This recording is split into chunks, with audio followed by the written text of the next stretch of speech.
मद आड्डा भांगिले महिला निदरे शोइछि अबकारी विभाग।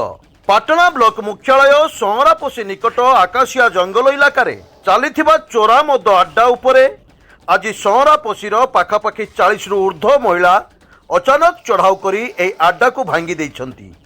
दीर्घ वर्ष है एठारे छामुंडिया मारी चोरा मद विक्रेता माने व्यवसायी चलाई आसुथिले।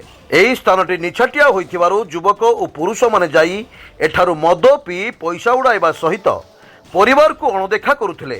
घरर पुरुष माने जहा रोजगार करुथिले एही मद भाटीरे मद पी घरे सबुदिन अशांति करुथिबा कथा महिला माने अभियोग करिसंती। एठारे सूचना थाउ कि गतकाली महिला माने चोरा मद कारबार बंद करिबा दाबीरे अबकारी थाना घेराव करिथिला बेले आज पुणी सहरापसी रास्ता कड़ आकाशिया जंगल रे मद बिक्री हेउथिबार खबर पाई महिला माने सेठाकु जाई मद आड्डा को भांगिछंती।